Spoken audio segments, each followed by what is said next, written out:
अस्सलामुअलैकुम। आज की वीडियो में हम आपको स्पेशल पराठा टिप्स बताएंगे जिसके ज़रिए आप एक मज़ेदार पराठा बनाकर अपने घर और रिश्तेदारों से वाह वाह हासिल कर सकते हैं।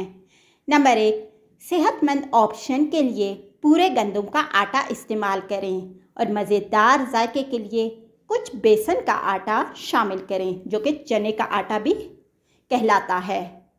नंबर 2, आटे को अच्छी तरह गूंदें, मतलब कि जिस तरीके से हम लोगों ने आपको पिछले एक वीडियो में बताया था उसी तरीके से कि उसमें थोड़ा सा ऑयल भी आप डाल दें और कुछ देर के लिए पड़ा रहने दें।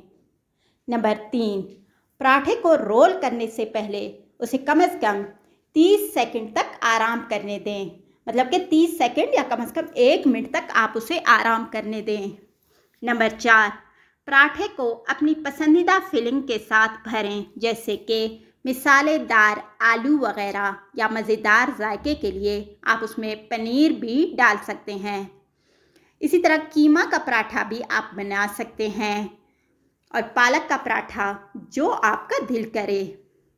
पराठे को दरमियानी आंच पर पकाएं ताकि बाहर से करकरा और अंदर से नरम हो, मतलब कि ना बिल्कुल हल्की आंच पर ना ज़्यादा तेज़ आंच पर। दरमियानी आंच पर पकाने से रोटियां भी अच्छी पकती हैं और पराठा भी। नंबर 6, मज़ेदार जायके के लिए गरम पराठे पर पिघला हुआ घी या मक्खन बुर्श करें, यानी बुर्श की मदद से लगा लें।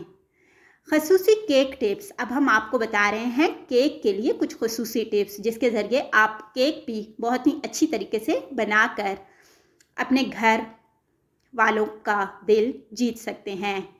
नंबर 1, हमवार बीटर के लिए कमरे के दर्जा हरारत के अज्जा जैसे कि अंडे और मक्खन और दूध इस्तेमाल करें, यानी कि ना ये चीज़ें बहुत ज़्यादा ठंडी हों और ना ही ये चीज़ें बहुत ज़्यादा गर्म हों। इसी तरह आपने बेकिंग सोडा को चालू करने के लिए उसके अंदर थोड़ा सा सिरका या फिर नींबू का रस शामिल करना है। और बेकिंग सोडा आपने जो है ना वो मैदे के आटे में मिक्स करके उसे छानना लाजमी है, वरना ये अच्छी तरह मिक्स भी नहीं होता। और हल्की और तेज़ साख्त बनाएं। नंबर 3, हल्की साख्त के लिए किसी और आटे के बजाय केक का आटा इस्तेमाल करें। केक का आटा जो बाज़ार में मैदे के आटे के नाम से मशहूर है, वही आटा आप इस्तेमाल करें, किसी और आटे को इस्तेमाल ना करें।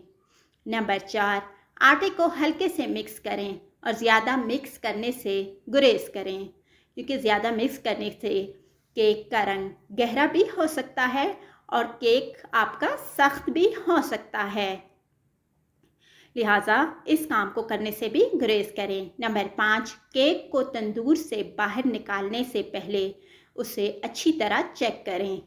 किसी टूथपिक की मदद से भी आप चेक कर सकते हैं कि आया इसे मुकम्मल तौर पर पकाया गया है या अभी तक नहीं पका। और ठंडा होने से पहले बिल्कुल भी उसे हाथ ना लगाएं, बल्कि पहले उसे मुकम्मल ठंडा होने दें। फिर उसे अच्छी तरह छुरी की मदद से छुरी की मदद से उसके किनारों को अच्छी तरह निकाल कर किसी डिश वगैरह में डाल दें।